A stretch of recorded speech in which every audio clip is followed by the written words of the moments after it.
Voltamos, pessoal, e vamos continuar o nosso programa assistindo a um vídeo feito em parceria com o CRIR. O fisioterapeuta Frederico Cortes vai falar para a gente sobre ergonomia. Um tema que é muito importante e vai nos auxiliar a manter nossa saúde em situações cotidianas.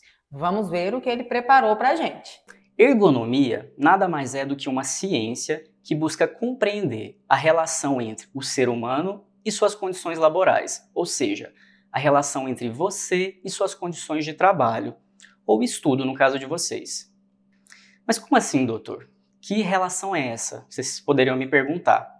Bem, essa relação que eu estou me referindo diz respeito às condições que você tem no seu espaço de estudo para aprender da melhor forma possível, sem que esse momento te gere dor ou provoque lesões. Para ficar mais claro, me diz uma coisa. Você já sentiu dor nas costas, no pescoço, ou nos braços nos momentos de estudo, ou depois de ficar um tempinho escrevendo ou lendo? Eu tenho quase certeza que já, não é mesmo? Então é justamente para evitar que isso aconteça que existe a ergonomia. Sendo assim, hoje eu vou trazer algumas dicas para tornar a hora do estudo bem mais confortável e prazerosa, principalmente nesse momento que estamos estudando em casa, seja pelo computador, pelo celular, tablet ou mesmo pela televisão. Afinal, estudar é algo inevitável. Todos queremos aprender mais e mais a cada dia, não é verdade? E para a gente entender a importância da ergonomia no nosso dia a dia, primeiramente precisamos entender sobre essa fase da sua vida. Mas como assim, doutor? Que fase? A fase que eu estou me referindo não é bem a pandemia, não, mas sim a pré-adolescência. Então vamos começar falando sobre postura nessa idade e os fatores que podem interferir nela, certinho? Bem, postura, caso alguém não saiba, é a forma que posicionamos nosso corpo, ou mesmo a forma que nossas articulações, nossas juntas, então joelho, quadril, tornozelo, cotovelo, todas as articulações se organizam para nos posicionar no espaço, seja em pé, sentado ou mesmo deitado, ou até mesmo quando estamos em movimento. Ou seja, durante o nosso dia a dia adotamos várias posturas, certo? Mas vem cá, você acha que existe uma postura ideal, perfeita para todos? Uma postura que se adeque para todo mundo? O que vocês acham? Pergunta aí para os seus pais, seus irmãos, o que eles acham. Vou te dar um tempinho, vamos lá? Pergunta, hein?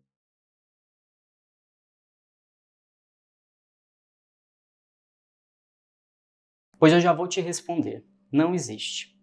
Então, o que existe é uma postura que melhor se adeque ao seu corpo e à atividade que você está executando em determinado momento. Então, a postura ideal para mim pode ser diferente da postura ideal para você, seus pais, sua mãe. Ficou com dúvida? Vem comigo entender. Olha essas imagens ao lado. Essas crianças e jovens têm o mesmo corpo? Têm a mesma altura? O mesmo peso? A mesma mobilidade? Se você ainda ficou com dúvida, eu já te digo que não. Temos uma criança mais alta, uma outra menor, uma com sobrepeso, uma criança com deficiência e cadeirante, um jovem com muletas. Então temos situações diversas aqui. Mas e a postura desses jovens é igual? Não, não é. Não é verdade? Sendo assim, a postura ideal para cada uma delas deverá respeitar o corpo de cada uma. Afinal, eles são ou não são diferentes, correto? Antes de começar a falar, eu quero que vocês prestem atenção nessa imagem da coluna vertebral. Vocês já tinham visto essa imagem? Já, né? Eu acredito que já devem ter estudado sobre ela também. Mas então, vou apenas relembrar com vocês, para aqueles que já sabem ou esqueceram só um pouquinho, e ensinar para aqueles que nunca viram. Então, como podem ver, nossa coluna é dividida em algumas partes. Nós temos a cervical, aqui em cima, temos a coluna torácica ou dorsal, temos a coluna lombar e, por último, temos o sacro e o cóccix. Sendo assim, nossa coluna é dividida em 5 partes. Venham ver aqui mais de perto. Olhem essas imagens. A coluna vertebral ela é formada por estruturas pequenas e de formatos diversos, que são conhecidas como vértebras, que vocês podem ver nessa imagem aí. Aqui temos algumas vértebras do pescoço, as cervicais. das costas, as torácicas ou dorsais, da lombar, do sacro e as últimas, que são todas coladinhas às do cóccix. São muitas, não é verdade? Nós temos no total 33 vértebras e todas essas vértebras estão empilhadas umas sobre as outras. Você consegue ver que à medida que elas vão descendo, elas vão ficando mais robustas, maiores? E você sabe o porquê? Isto, para suportar o peso. Mas será que elas ficam retas, como um cano, um bastão ou um bambu, como esse da imagem aí? Ou não? Na verdade, não ficam. Vocês já devem ter percebido, a essa altura da aula, que elas ficam organizadas desse jeitinho aqui. Vem ver. Olha essa imagem aí. Nós temos, como vocês conseguem ver, algumas curvas, ou curvaturas da coluna. Temos 4, as cifoses e as lordoses. Mas essas curvas são fisiológicas. E o que isso quer dizer?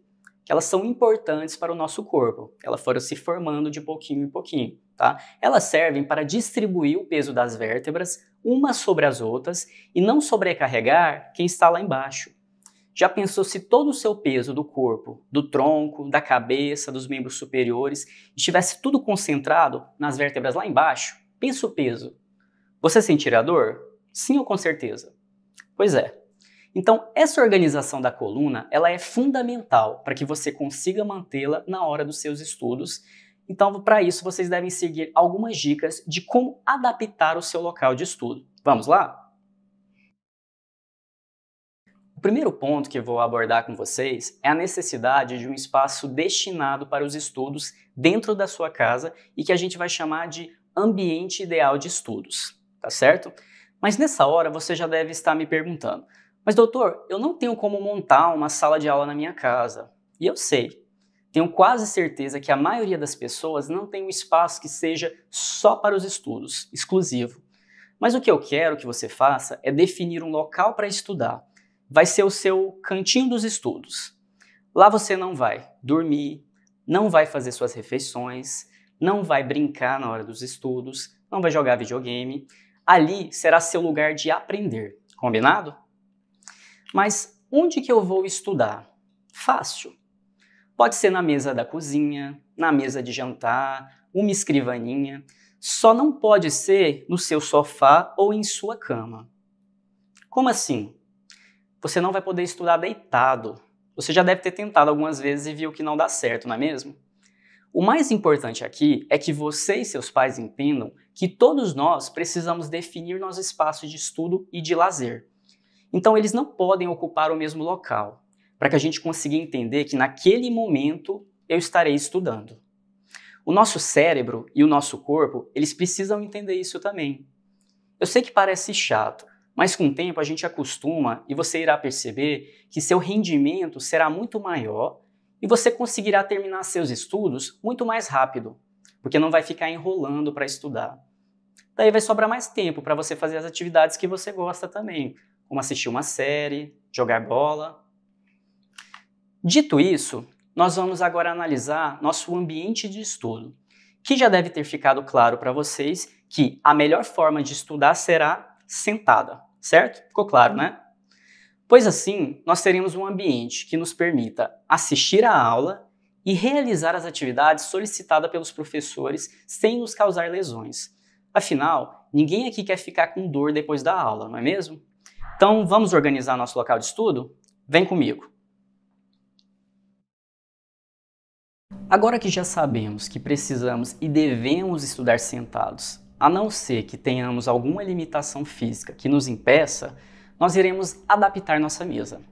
E já digo que você não precisa pedir sua mãe ou pai para comprar móveis novos para essa finalidade. A proposta aqui é adaptarmos o que você já tem, ok? Vejam essas crianças sentadas. Vocês acham que a postura delas para estudar está correta? Não, não é mesmo? Como nós poderíamos melhorar essa postura? Para vocês entenderem isso, vocês precisam saber de algumas dicas. E hoje eu vou te dar 8 dicas. Vamos para elas? Dica 1. As costas devem estar bem apoiadas. Então as costas devem estar apoiadas no encosto da cadeira. Essa dica ela é super importante, pois você não deve ficar inclinado sobre a mesa para ficar estudando. Isso sobrecarrega muito o seu pescoço e sua coluna lombar. E se isso acontece, o que nós temos? Dor, o que ninguém quer. Então é fundamental que você mantenha suas costas totalmente apoiadas. Pode colocar um travesseiro ou almofada para ficar mais confortável. Na verdade, tem que ficar confortável, ok? Vamos para a dica 2. A cadeira deve ser ajustada à altura da pessoa. O importante é que seus ombros não fiquem tensos. Para isso, você deve ficar em uma altura que seus cotovelos fiquem dobrados. Nunca esticados. Mas por que, doutor? Quando a gente fica estudando, digitando, escrevendo com os cotovelos esticados, acabamos sobrecarregando os ombros. E o que temos? Dor novamente. Mas aí você pode me dizer de boca cheia, eu não sinto dor. Pois eu te digo, talvez você não sinta agora, mas com o tempo, com o uso errado do nosso corpo, ele começa a se machucar. São lesões bem pequenas, que vão se acumulando e daqui a um tempo irão virar uma lesão grave. Melhor se cuidar, não é verdade? Então agora vamos para a dica 3. Se estiverem utilizando um computador, o teclado e mouse devem estar na altura dos seus cotovelos. E se estiver utilizando um celular, um tablet, eles devem ficar a uma distância que você consiga manuseá-lo, mas sem esticar os braços, certinho? Agora a gente vai para a dica 4. Seus pés devem estar apoiados, seja no chão ou em algum apoio. Então nada de ficar com as pernas penduradas na cadeira. Com isso, você irá ficar mais cansado mais rápido, ok? Então lembra na dica anterior que você ficou um pouquinho mais alto para alcançar, ficar com o cotovelo dobrado? Então, como seus pés ficaram um pouquinho mais para o alto, agora você vai pôr um suporte nos pés, ok? Vamos para a dica 5. Apoie sua tela. Seja computador, celular ou tablet, você não deve ficar segurando a tela. O ideal é que você tenha um suporte para colocar esses equipamentos. Mas se não tiver, a gente vai adaptar, como esses das imagens. Vamos utilizar uma caixa, uma resma de papel, qualquer estrutura que permita elevar esse equipamento e mantê-lo na altura dos seus olhos. E essa, na verdade, já é a próxima dica, a dica 6. Regule a altura da tela, seja do monitor, tablet, celular, para que eles fiquem sempre na altura dos seus olhos. Então não é para você assistir a aula olhando para baixo, você deve ficar olhando para frente. A gente tem que poupar nosso pescoço. Dica 7. Regule o brilho da tela, para minimizar o grau de luminosidade que incide nos seus olhos. Essa dica ela é super importante também, pois não devemos ficar em frente a uma tela muito clara. O ideal é manter uma luz de tela adequada e estar em um ambiente claro, iluminado. Então nada de assistir a aula no escuro com a luz da tela, hein? Agora vamos para a dica 8, que é só mais uma dica que eu tenho para vocês. Ela é tão importante quanto melhorar nossa postura nos estudos é cuidar com o tempo de tela. Esse tempo de tela influenciará na nossa ergonomia também. Pois quanto maior nosso tempo de tela, ou seja, o tempo que você fica em frente ao celular ou computador, menor é o tempo que você faz exercício físico. Maior é o nosso tempo sedentário. É ou não é? Já pensou nisso?